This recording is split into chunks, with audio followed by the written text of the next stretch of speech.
welcome. I can't not say it. To Movie Phone. Welcome to Movie Phone. Welcome to Movie Phone. That's If you would like to indelibly branded on my get brain. the times of the most up-to-date movies, plus play.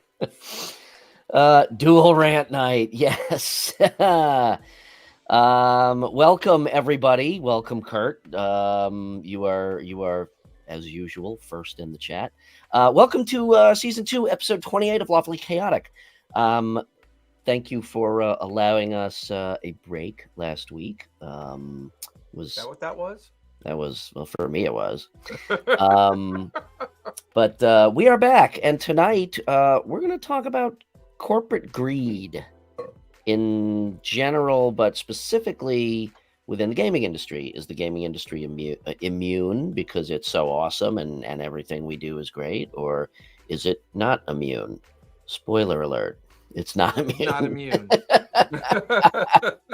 So we'll talk a little bit about that.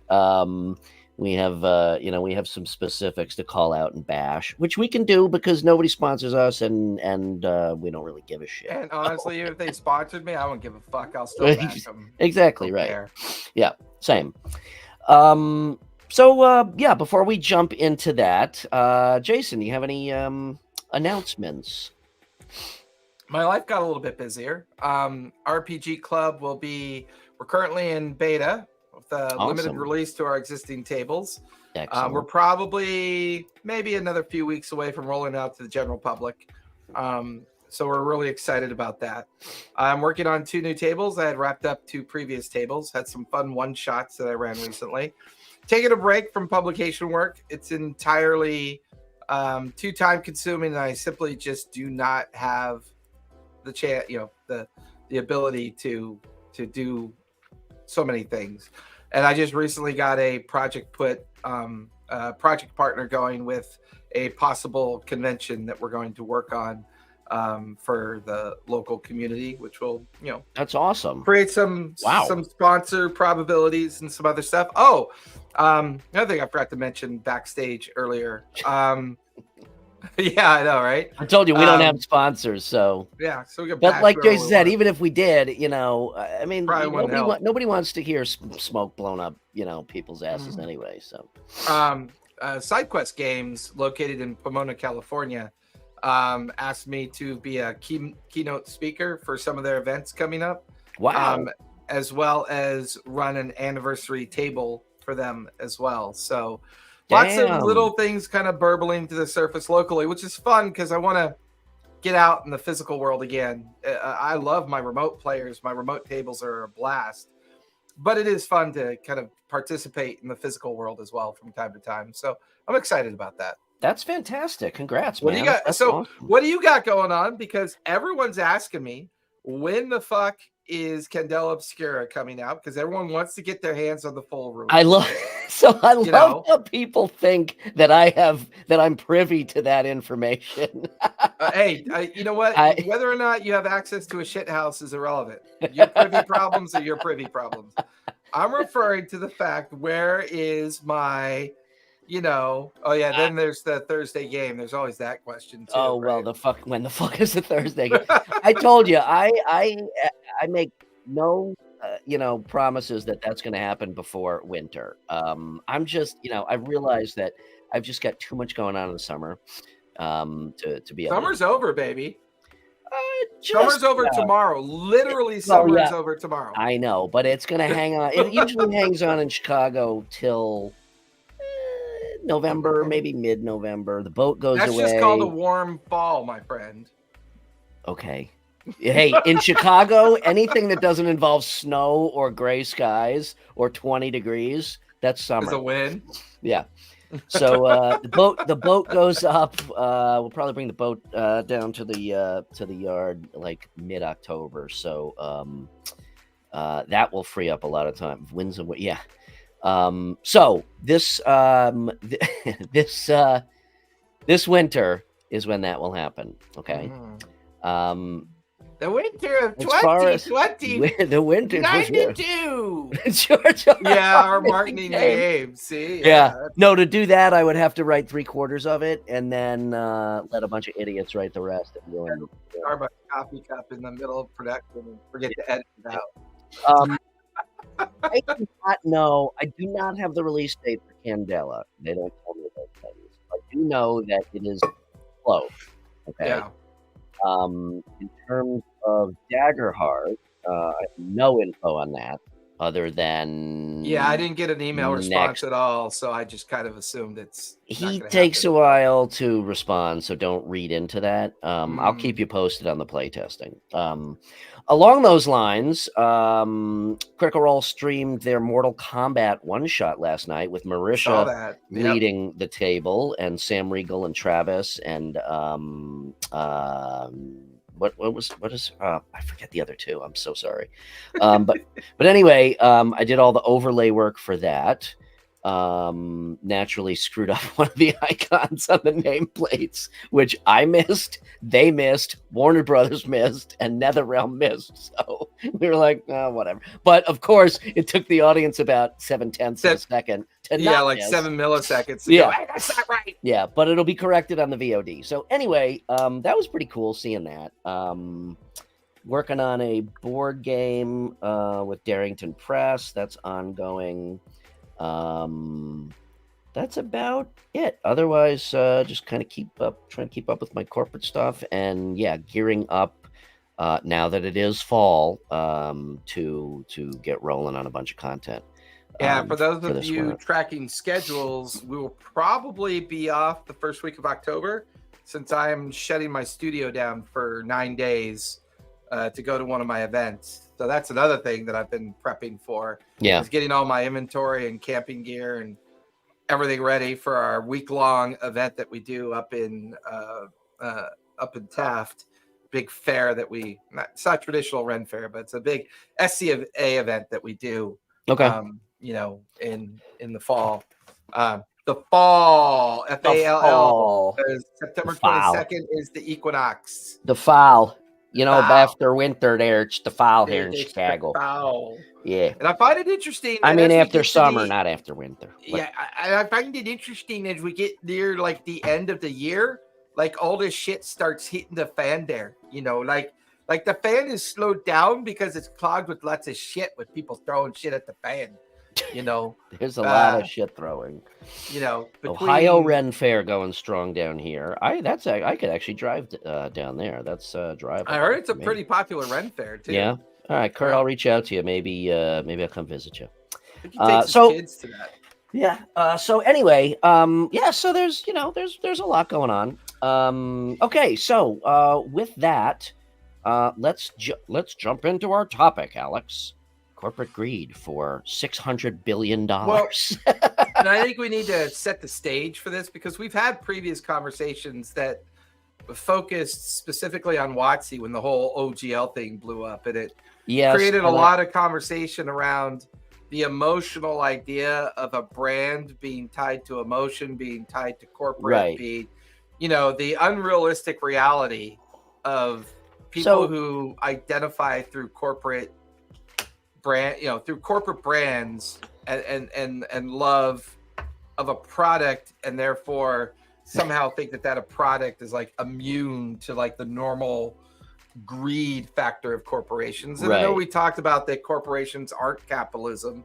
Greed is not capitalism. Capitalism is a democratic creation of a free market society. Right. But that doesn't mean you get to be a greedy corporation that changes laws to allow yourself to be treated like a human being, so that you have more rights than an actual human being has because of your manipulation of the justice system. Yeah. So, but not even. But yes, that is a big part of it. But I think well, I don't want to say but. I'm going to say and, because none of what you said is out of bounds, obviously.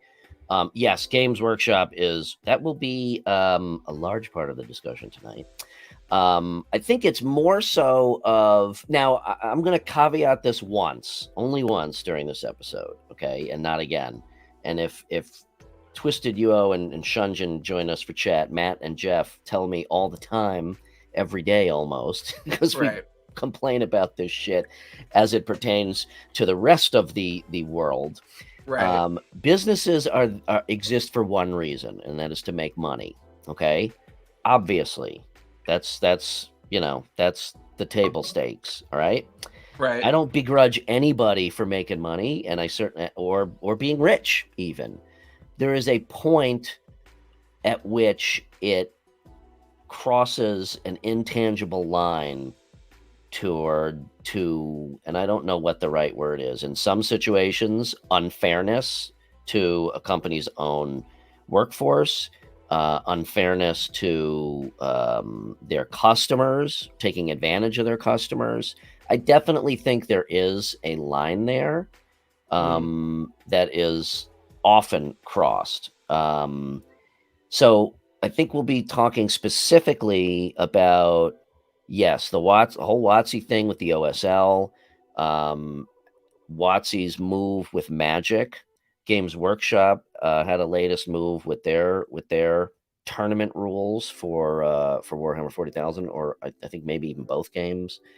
And then a couple others. So I think we're just going to do like it's going to be a larger discussion. Yeah, I think we could say that we've transitioned out of the era of optimism that used to exist prior to 2015. And I think we're now officially in the era of cynicism. The problem I have with that is that when you create cynics, you are devoid of moral compass, because apathy becomes the standard. If they're doing it, why can't I do it? That's basically where we're at as a country right now, and right, I would venture to say kind of worldwide. Well, I think a lot of generational shifts have come into play, and these things are playing out in both the business world, the political world, and other places that they're obviously exposing raw nerves to things that people are very passionate about. And I think because of our ability to live longer, for the first time we have that collision of so many different generations at the same time. We just have this unique societal shift that's going on. And in our corporate mentality, we have this idea that once we get you hooked on a brand, our job is then to squeeze every last penny, dime, and nickel out of you that we can. What can we do that makes you feel like we love you, just as we fucking break your neck and get that last coin? And I think that's actually a really great way to sum it up in one sentence. The elevator pitch of this discussion, I think you just summed it up pretty well. So learn from the cartels first. Samples Unity, free. So Unity comes to mind in the gaming development community, and it actually affects me because there's a tool I use called Tailspire, and it uses the Unity service for Tailspire is a virtual tabletop system that is fantastic. It has an element where you can create Hero Forge miniatures and import those right into Tailspire. So, and actually use them as a three-dimensional piece within your three-dimensional board. It's very, it's very intricate into my business and what I do professionally. So, they had to release a statement, and, it's not important what the release is because they're relevant. What was once a free service is now going to cost people money to use it. And I think the way they went about it is, the way they went about it was an exact replica of what WotC did, which was ignore the community. Let me stop you really quick. So, what's their business model before, when it was free? What's their business? How do they make their money? The business model is that they're a development tool for developers. Okay. So, they sell Unity libraries. They sell, what do they call them? They sell packets. They sell. So it's the razor blade model. The razor is free, and the blades are what you pay for. Yeah. So initially, I think their service was meant to be free because it was part of their model of growth. Once they realized that COVID wasn't going to last forever, they realized that it was something they could tap into But once again, I don't think it's a bad thing to tap into that opportunity. I think where corporations like Unity and WotC and GW, and we'll talk about some Kickstarter challenges as well, but they're not willing to engage the community. Like, they're missing the point of the brand and how important the brand is. And without that engagement, we just feel like money sponges that are just getting wrung out, and people's first emotional response is, oh, what a shock. Another company looking to, drain us of as much money for our beloved brand that we've fallen in love with. I would say it's more so not engaging. It's that companies that are guilty of this take their customers for granted. Well, I don't even know if they know how to take a customer for granted. I don't think that's in their vocabulary anymore. I think when they it depends on who we're talking about. WotC, yeah, they don't. As far as they concerned, they don't want customers. To be honest with you, any corporate level greed kind of existence, they don't. I mean, you can look at Activision, you can look at all of the AAA gaming shit that went on for years, and the blowback that the Baldur's Gate 3 community, the fanboy community, and everything else. Hey, Ashen, it's how do I say this? Because it's so easy to calculate data, we're not even on there as people anymore. We're demographic data points. We're completely kind of just pulled out of that commodity just doesn't exist anymore. Yeah. Well, we're 82% of a demographic realization, and that's all they view us as. Yeah. Well, and then they go, oh, how much money can that make? It's the whole corporate persona when you're coming up with a product or a campaign or whatever. It's like, you're right. It's like, oh, here's the demographic persona, and here's 4 of them, and you're right. It's just a gate for that data. But it didn't used to be that way. And when we were talking earlier about why this is becoming okay and how we're in the age of cynicism, I think I don't know how you teach a moral compass to people that don't think it's relevant to the profit line. Like, there's a company that I have an easy answer for that. You don't. Yeah, there's a reason they don't have a moral compass, and you're not going to install one in them. There's a great little community called Free Water. And you could become a distributor for them, where you give away free water. Mm-hmm. And their model is advertising. So on the cartons of free water, people pay for the advertising space. Okay. But I can have a cooler of water open, and people can just take it for free. Right. Okay. And it doesn't cost me to buy the water. Interesting. It doesn't cost anyone else to buy the water from me. But yet, if I'm in a high traffic area, like when I go to the events that I go to, we have a day spa here with lots of traffic coming and going. I've got a meeting with them tomorrow to talk about how I can become a distributor, because their moral compass is, how can we provide everything for free? Wow. Right? Can I give you free food? Can I give you free water? Can I give you a free place to live? Can I give you this? There's a little hint of dystopia, like a little hit of like dystopian, utopian reality with it.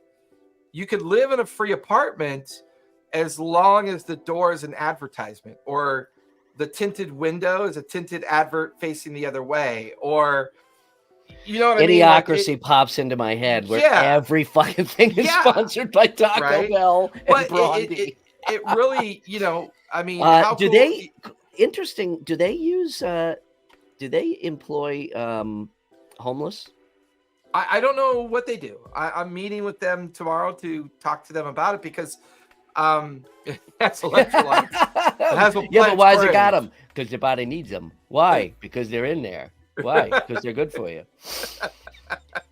I'm going to talk to them tomorrow, because I really love their model. But it screams the word that we don't use anymore, which is ethics. Like the idea of having some solid ethics in place, some solid empathy. It's like in the political world, all you have to do is lie, and that's okay. In the corporate world, all you have to do is lie and be greedy. Well, it's okay. It's interesting because the bar has been set so low now. The bar is currently set so low that it's on the ground. It's really not difficult to be a shining star like a company like that. I mean, all you have to do, like you said, all you have to do is have some modicum of ethics. Yeah.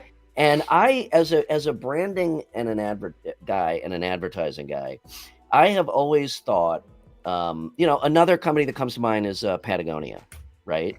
Mm-hmm. They don't, they run that company like a company should be run. They're ridiculously profitable. Okay, could they be making more? Probably. Absolutely. As far as I know, is everybody involved with the company happy? Yeah. Okay. So why do you have to go that extra? Anyway. So the bar is set so low that really you just have to realize. Oh, okay. I know what I was saying. So in branding and advertising, and we all know that you can measure fucking everything, right? Everything is a data point. Okay. Everything is a metric. Right. I still feel, and maybe this is a little old school, but I still feel that there is an intangible aspect that you cannot measure when it comes to brand loyalty. Okay. And some companies get it and some don't. Another one that comes to mind is Southwest Airlines. Some shit happens and they do the right thing. Somebody's crapping their brains out on the airplane and they turn around and go to the gate. Is it frowned upon by FAA rules? Did you break some rules at the airport? Whatever, who cares? They did it because they put the customer first. That goes so far towards establishing that customer loyalty just because you treated somebody like they want to be treated. And you can't necessarily measure that beyond just long-term business growth, I think. Yeah, and I think, and that's why people, like you said, corporations want to be treated as people, but yet they don't see people legally as they people. are people. Right, but they don't legally see people as. But a lot of them don't our see judicial system. Right, but a lot of them don't see people as people. Right, and that's the thing. Like, treat me like shit. You can go fuck yourself. Well, I think when all of this, really started with Starbucks. And I think when you saw all the retail centers beginning to kind of band together and say, you know what, fuck this shit. Why are we not getting paid a fair wage? Why is, a Bezos or all these other billionaire club members allowed to make, extraordinarily sick amount of money to the point where Bezos can waste his money on building a phallic rocket. I know. It's a dick and balls that he gets to spend countless. Well, he bought such a ridiculous yacht that he couldn't get it out into the fucking ocean. That is so far behind everybody else in the competitive space. It's like, wow, you literally could have built cities with that funding. Yeah. And still, we would have still had successful outcomes with our technology within the space industry. Exactly. Because there's plenty of competition in that era or in that area that's doing well, right? So in the gaming spectrum. Yeah, let's get back to, go back. You never, what was Unity's response? How did they handle it? So Unity is making the same mistake that everybody else is making. Rather than cross that scary threshold of reaching out to the community and saying, hey, we have a revenue stream problem and we need your help. We know how much you love our product, but unfortunately we are forced to consider ways of earning more capital so we can continue to grow and continue to bring you great products. I'm not a marketer and I put that together on the fly, right? And to what Ashton's talking about, because they weren't even willing to have that, they've lost all the trust of an entire development community. And we're talking about hundreds of thousands of people using their product who are now going to go over to Godot and use their product or use Unreal 5 point whatever they're on, right? Like, there's all of these competitors out there that are staring at what Unity did and staring at what Warhammer or Games Workshop is doing, what WotC is doing, What's Kickstarter doing to solve their problem with now kind of sketchy Kickstarter organizations, that aren't fulfilling their orders? Because it turns out just because you put together a great Kickstarter program doesn't necessarily mean you know how to operate and run a business. Do hobby, look, I don't know what it is. I don't know why these companies are so afraid of their clients, of their customers. It's like a really good example is, working with the RPG Club. Why are people afraid to look at someone and say, that's not a good idea, why don't you try this instead? Or why don't you reach out to a group of people that have been using your product for hundreds of thousands of hours and get that feedback? What is going on? Because, and this is where my industry is at a lot of fault, okay? The advertising industry convinces companies to spend millions upon millions of dollars for this black magic. And I'm not bashing the entire advertising industry. I'm never going to get any work again, ever. But a lot of agencies, that have massive overhead and gigantic teams sell this kind of like black magic shit. Years ago, not too long, it's probably, I don't know, maybe 15 years ago already. Pepsi redid their logo, okay? Their little red, white, and blue circle. They spent, I think they spent $1.2 million of that. A fucking college intern could have done that in a weekend at home. They literally changed the little curve of the wave and rotated it.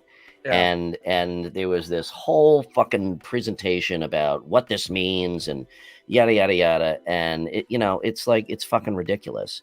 And another aspect of the advertising industry, again, is turning everything into an analytic and a metric, right? That is why companies most of them are so afraid of engaging with their customers, because they forget their customers. Like you said, it's just a demographic or a bunch of metrics. I truly believe that. And I know I sound like the old guy yelling at the fucking cloud, but an aspect of it is fucking true. But I wonder if truth in what WotC did and what it is all, Kurt, it is all analytics. Advertisement is all analytics. I'm working for a company now, just an example. I'm working for a company now, and I'm obviously not going to name it. I'm not going to go too deep into what I'm doing, but it involves email, email communication for existing customers. It is the tools that they use. I mean, the whole fucking thing could be serviced by AI. Is basically what it comes down to. Because it's basic. That came out of your mouth. It's basic. I mean, it is. It's basically there because every fucking thing is an analytic down to every goddamn letter on that page. Yeah. Right. Well, and then what happens? What happens is you lose sight of the forest through the trees, because all of a sudden, yeah. Bring us up to date on the GW fiasco that's unfolding. And to be clear, we need to level set that against the fact that ever since they, came out with 10th edition. Oh, I know. It's brilliant. It's an absolute brilliant statement. The thing about demographics is it is only relevant to the times and culture. We're all products of our environment. It's very well stated. So GW was already getting they were clamping down on their licensing about a year or two ago. Right? Okay, so creative, what people were creating with the Warhammer images and all that stuff. Okay, so then they were hold that thought right there. Yeah. Okay, because what I found speaks directly to that. Okay. So we all know Games Workshop, they have, I mean, I don't want to say I've been collecting. I used to collect. I mean, I have Games Workshop stuff that I've, painted up from ages ago. I haven't bought anything from them in probably 15 years. But I've got a ton of shit. Here's a few examples. I just love this stuff. I've never even fucking played the game. I just love it. I love the canon. The models are cool.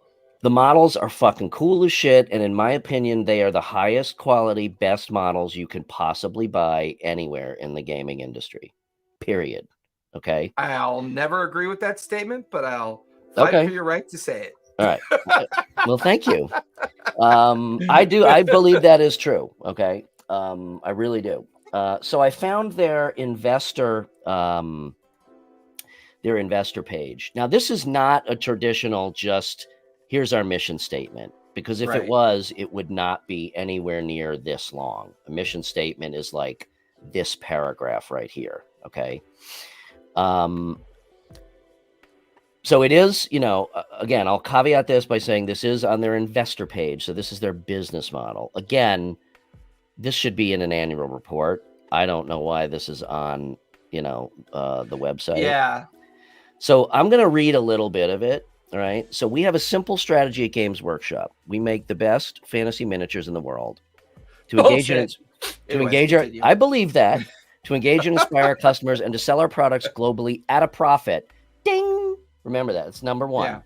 Yeah. We intend to do this forever. Our decisions are focused on long-term success, not short-term gains. Simple, but every part of the statement is important. We make things. We're a manufacturer, not a retailer. We do have outlets and retail locations, and these stores show customers how to engage with our hobby of collecting, painting, and playing with our miniatures and games. They are the front end of our manufacturing business. If our stores do a great job, we will recruit lots of customers into our hobby, and they will enjoy spending their money on the products we make. 2, the products we make. Presumptuous. Hey, GW. Yeah. Suck my cock. Yeah. The products we make for our customers are the best in the wargaming world. Again, I'll back that.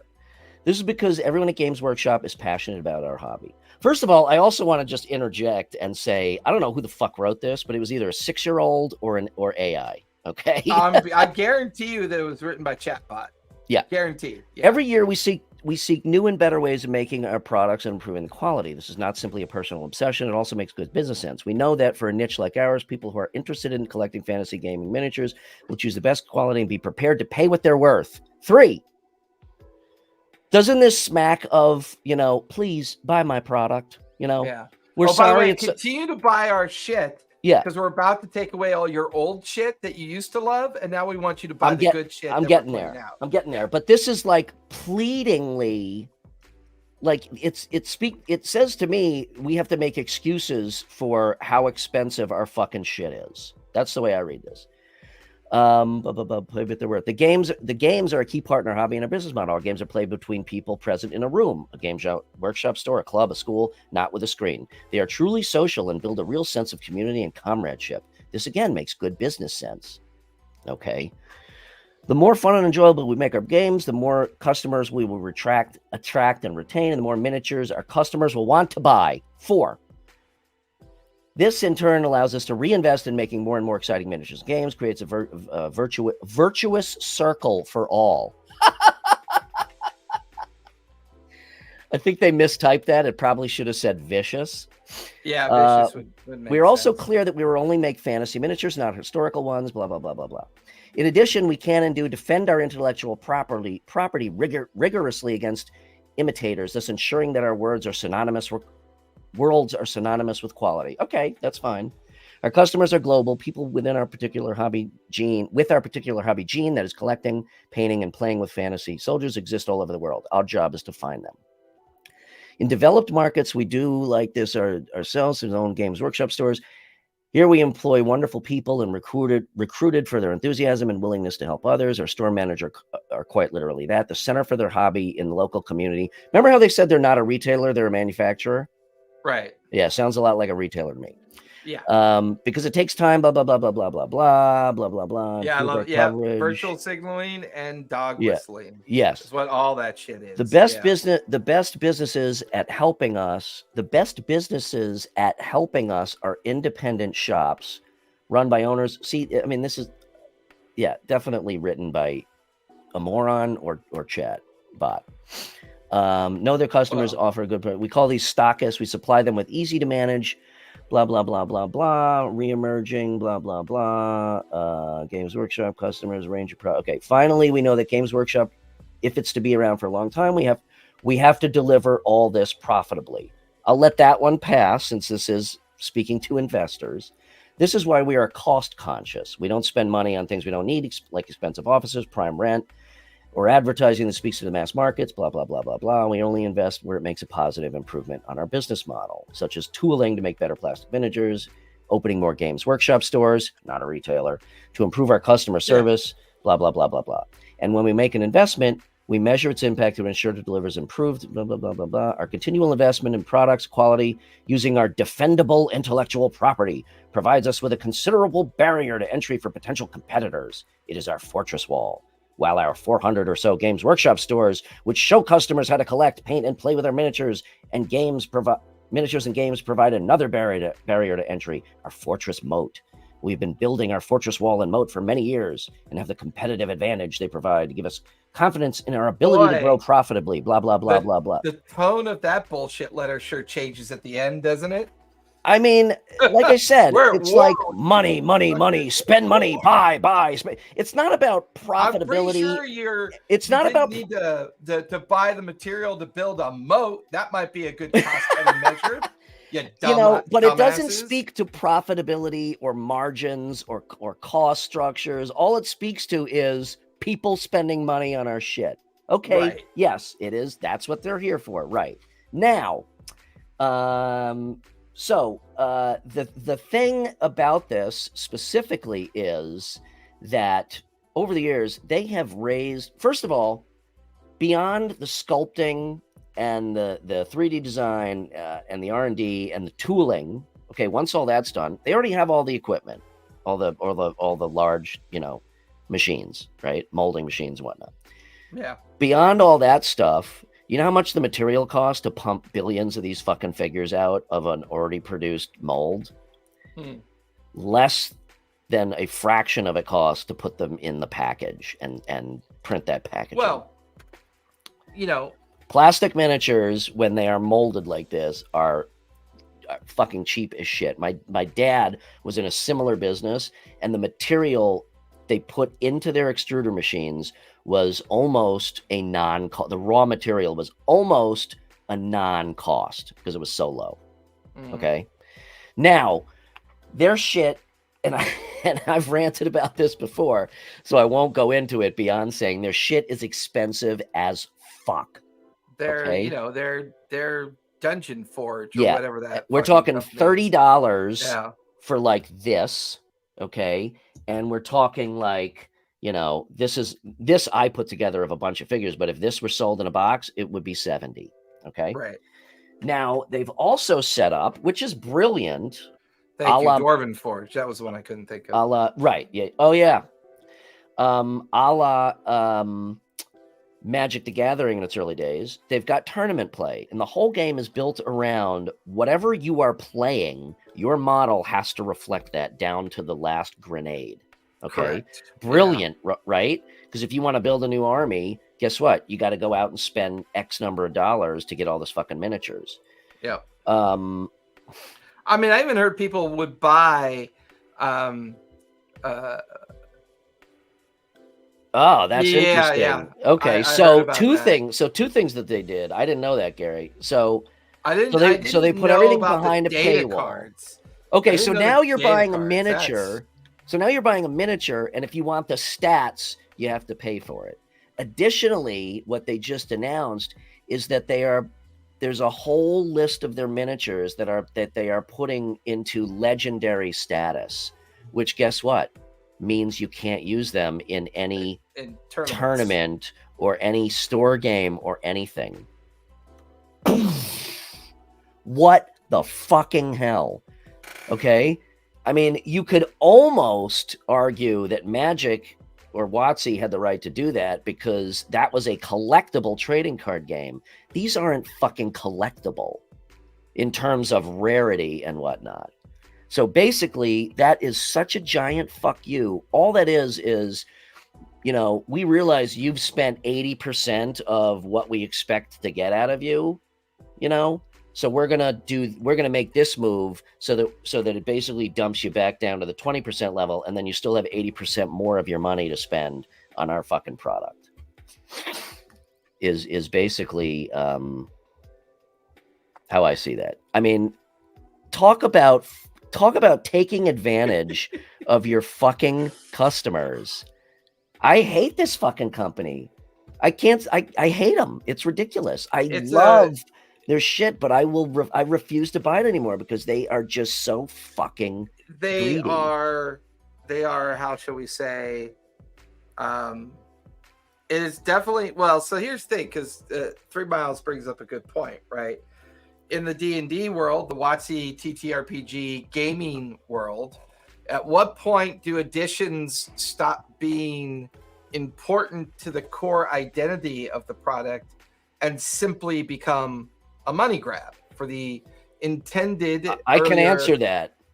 From 5e to 1D&D or whatever the fuck they're calling it. That's when. I don't know. There's a lot of argument for 3.5 and 4e and the transition out of 3.5 into 4e. 4e is arguably the best lore writing they ever did, but it was also the boom of retail stores and the boom of the WotC retail store. They wanted books on shelves and they wanted you buying them. That's why a 200-page book about bards got produced, or a 12-book series on demons got produced. Yeah. It's like, when you look at first edition, second edition, 3.5, you could tell that they were significantly changing the game, right? By fourth edition, it became a crunchy, bloated, ice cream bar that was just offering really good lore and a real stupid mechanic system that nobody was enjoying. 5e then goes off and fixes that. The win for WotC would have been, we feel 5e is perfect. Let us talk to you about how we're going to incorporate the digital community to the future of the future of this product, and how we feel it's going to, move forward with us together, right? Yeah, but they don't do that because they can't get that sense of profit and greed. And exactly, I know I can if I just rip this corpse apart, a few more bones, something's going to spill out. Part of the I don't disagree with you that jump from 3.5 to 4 could have been along those lines. The reason, in my opinion, that I think this jump out of 5e to this bullshit that they're peddling now, I used to eat candy pieces from then I kill opponents. I just used it. I love that because that reminds me of the old school D&D days when we didn't have minis. You just put out bottle caps or M&Ms and shit. Or like the Cheetos were the orcs and the popcorn were the goblins. Yeah. And, that goblin's dead. But the reason that I think that now is that line that they crossed is also because of the amount of content that they put out for 5e. There has been, over the past 3 years, there has been an incredible amount of content put out for 5e.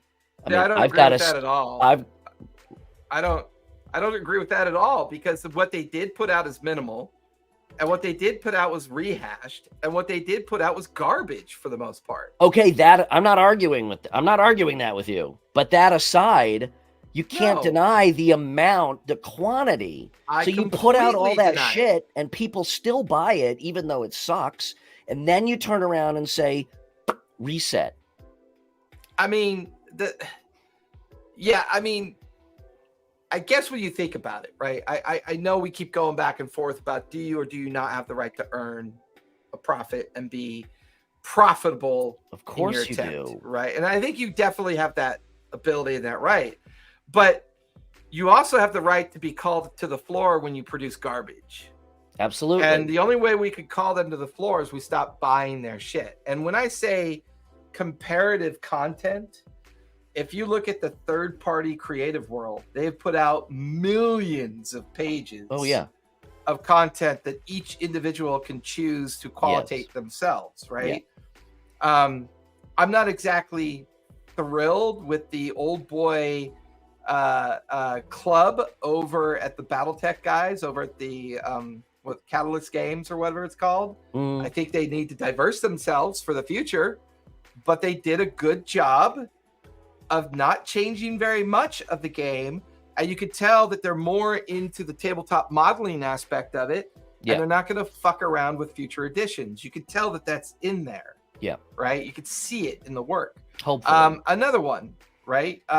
Another recent like most gaming systems, when you see that gaming system come out, it's like, this is our first update in 15 years, or this is our second update in like 20 years. You know, just because you've existed for 35 years doesn't mean those 35 years have allow you to gaslight me and tell me we're better at this because we've been doing it for fucking 35 years, man. Do you remember? But, that's not how it works anymore. Do you remember when the 1D&D announcement first came out? Do you remember what I said?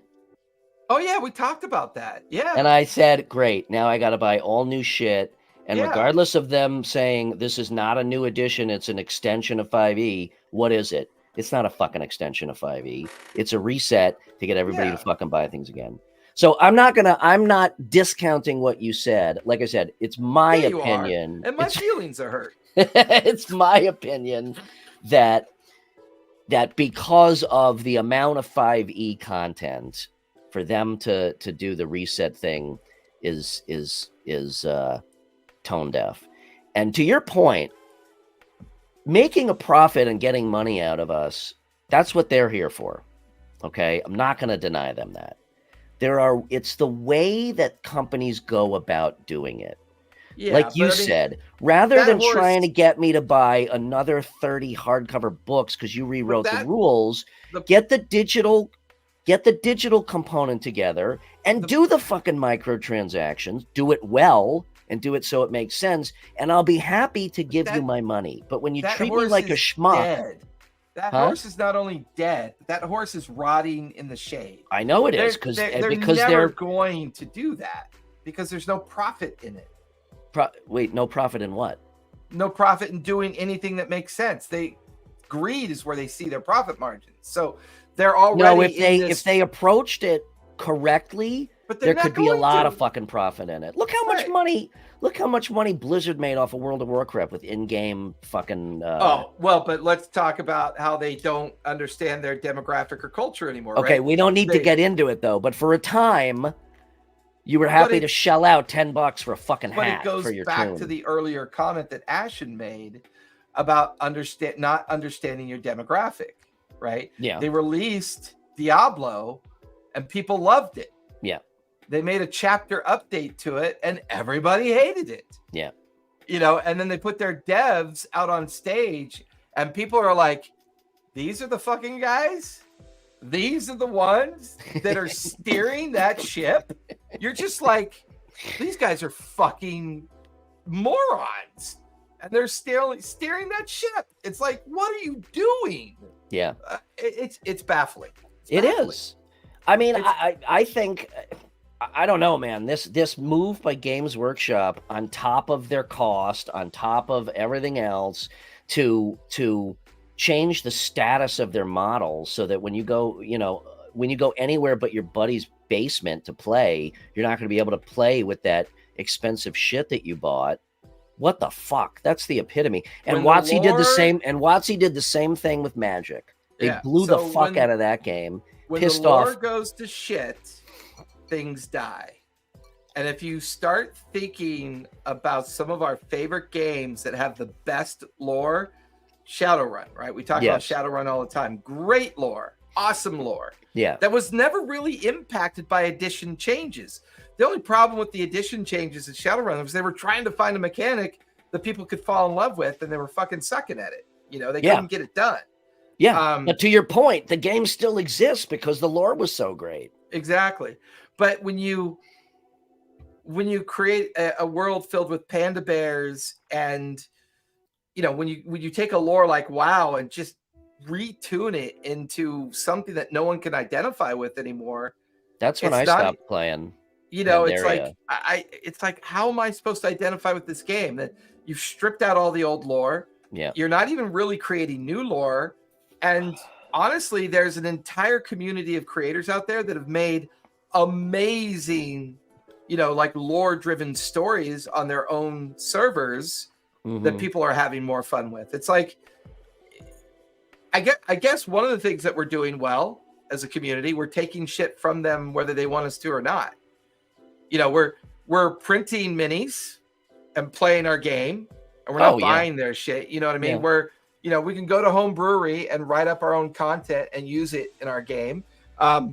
We can make an STL file and download a generic looking Warhammer Marine. And therein lies why I think, even though I'm completely against what Chris Cox's vision is for D&D, which is all digital, fuck that. Right.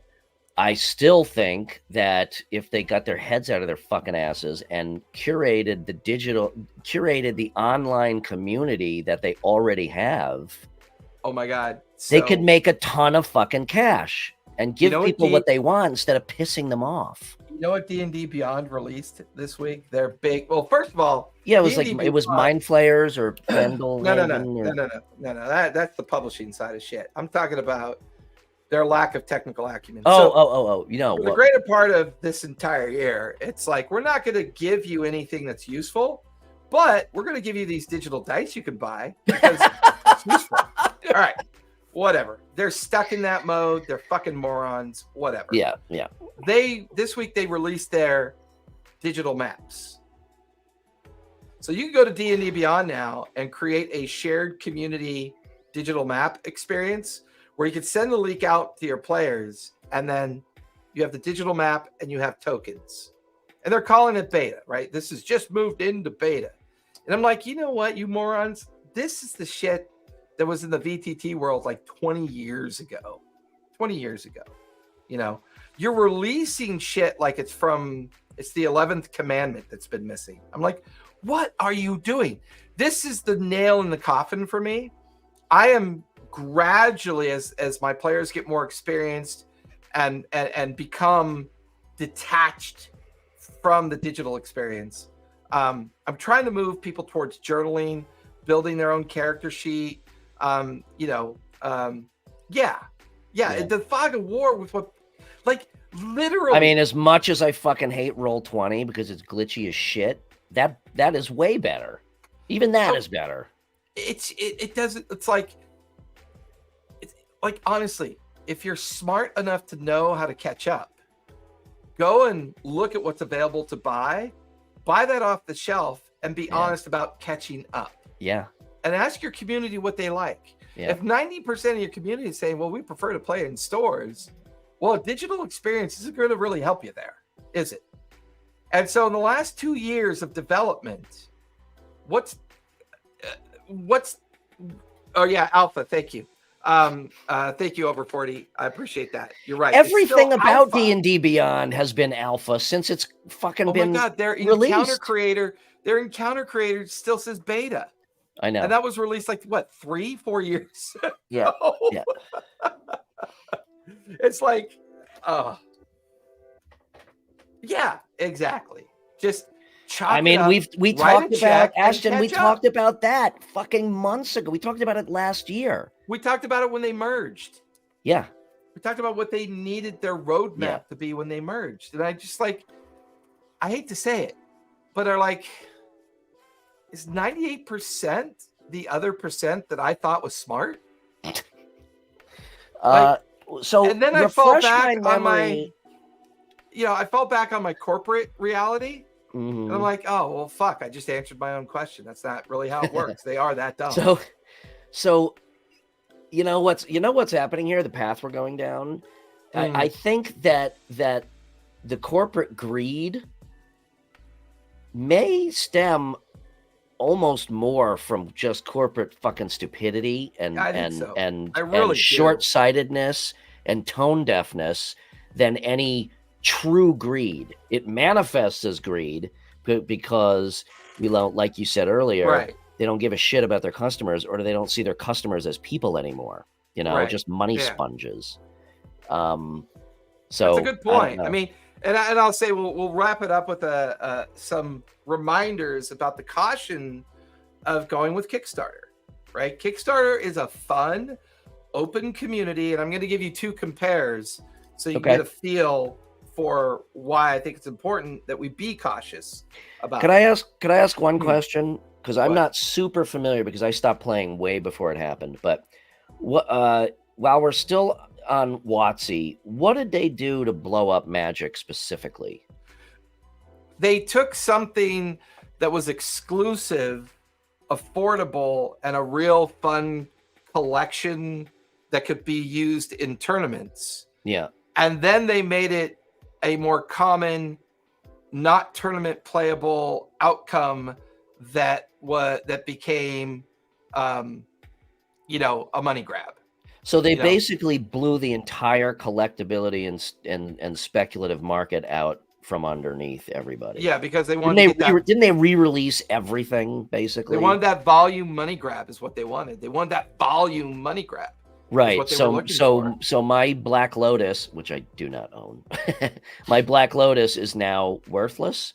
No, it's still worth money. It's just that they'll reprint it as a collector so that you can at least have the card, but then they're not going to let you use it in a tournament because it's not original.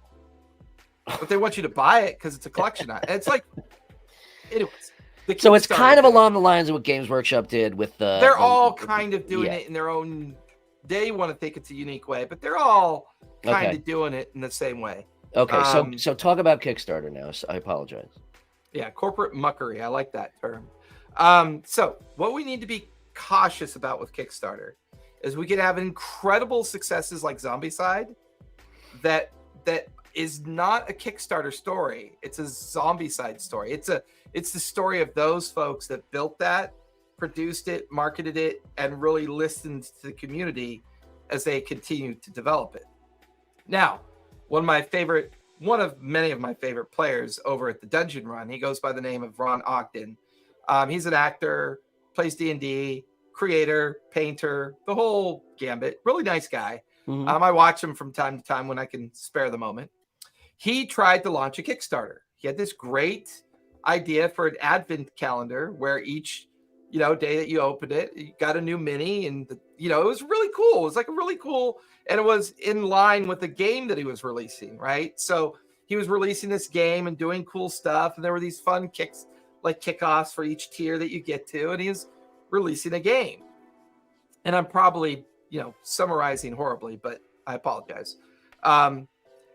He pulled it and said, quality is important to me. We're going to pull it and retool it and see how we can get more people involved and see what it takes for the community to get excited about this. We'll see you in the near future with what we might be or not be doing with it. Then you have Broken Anvil, right? Who put out a pretty decent start. And then that's miniatures, right? Broken Anvil. Yeah, it's all miniatures and paint, right? But what happened is they got so popular, right? They thought they could just get away with the lack of economics, right? If you have money to pay for a Kickstarter, don't start another one and then another one and then another one. The whole purpose of Kickstarter is to give you milestones as a company to create affordability of your release. So if you rob from 2 other Kickstarters to get this Kickstarter out, well, now you have 2 Kickstarters that can't get out.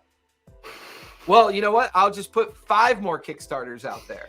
So that was the gist of what went on with them. It was like a Ponzi scheme almost. It was basically a Ponzi scheme, and it came across as a Ponzi scheme. And people were looking at what they were doing and going, huh. So it's important, as all of us that enjoy playing these games, wherever you're deciding to spend your dollar, it's your choice, it's your dollar, and it's your responsibility to do the work. Look into who you're buying from. Do you really want to buy that? Do you really want to spend that dollar that took you 40 hours to earn? Do you really want a company to not care about you, not see you as important, not see you as a human being and a potential lifelong partner in their journey of product delivery, then don't spend the money with them. Just don't do it. Mm-hmm. If everybody in this country for an entire month decided not to buy a new car, just for 30 days, don't buy a new car, they're going to get that message in a hurry. Yeah, exactly. It's such the Popeye syndrome, right? Such the Popeye syndrome. Ooh, I got to rant today. It was fun. Isn't it nice? So they hired and grew too fast, burned up their first Kickstarter money, created the second, hoping to way overreach the goal so they could pay for both. Okay, and then they that couldn't just went pay on for and either. on. Yeah, it's a classic Ponzi scheme. Oh, so back to your point about how GW makes the best models. I am going to just dispel that with a kind of an overreach of morality. Now, wait a second. When I say that, I'm not talking about the sculpts themselves. That's subjective. I'm talking about the quality of their minis. I think the quality of their minis is overrated anyways. There's a million YouTube channels teaching you how to fix shitty GW models. There's a reason why there's a million YouTube channels teaching you how to do that. So there's that. Secondly, they are amazing models when they're painted by people like you. Without people like you painting them, they're incredibly boring, dull, two-dimensional, and not much to them. Plain and simple. That's fair. A great paint to a degree, job, that's fair. You could take a dehydrated piece of dog shit and paint it and make it look cool. If you're a good painter. Great, it covers all the sins. Hey, Miles, I need a piece of crap right now. He's lying over on the floor. Guess what? We're going to work, pal. Well, we did it again. We burnt another hour. Well, hold on. I'm not done ranting, bro. Oh, no, yeah, we're done. No, I just wanted to ask. There was one other thing I wanted to. I thought there was one other. No, you didn't take your anti-dementia pill. It doesn't get to happen. Yeah. So okay. Anyway, the moral of the story is a lot of companies they're just fucking got blinders on and they don't get it. To me, this comes full circle. To me, I see this as a brand issue. Okay. A big part of it for me is a brand issue. Yeah. Because a brand, most people have a very strict definition of what a brand is. I think, to me, my definition of a brand is everything about you or your product or your business that touches any aspect of your audience. And I'll say there was an old NASCAR saying, I think they still use it. You race on Sunday and you shop on Monday. Yeah. Right? You've got those 50 cars going around the track with all those advertisements and all the advertisements on the wall and the constant bombardment of, there goes the Tide car or the Delco car or whatever, right? And their theory was, you watch them race on Sunday so that all the people watching go shop those products on Monday. Yeah. And that creates a brand loyalty to a certain degree. If you don't fuck it up. I think it's an egregious mistake to tag your own identity to somebody else's brand. I think that's where it gets. If you're not first, you're last. Thought they said it, but ain't rubbing, you ain't racing. In a lot of instances, the companies we're talking about are well established and have very successful products. And in a lot of instances, it's theirs to fuck up, and yet they still fuck it up. I'll say this last bit about that philosophy. Mm-hmm. My brief 6-month contract with Hanes taught me a lot about older companies. Your brief 6-month contract with Hanes Briefs?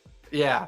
It was a really eye-opening experience to dysfunction. It was we've been around for 120 years. We can't do anything wrong. Want to make a fucking bet? I've been there with fucking Sears, and Sears paid the ultimate price and is not around anymore. 125-year American institution created the catalog mail order business in the United States and arguably the retail experience, and inside of 10 years. But theirs was not necessarily greed. Theirs was just consummate stupidity. But we keep pulling back the covers and looking underneath the sheets and seeing, maybe all this is just linked back to just dumb, just the idea of dumb. Pretty much.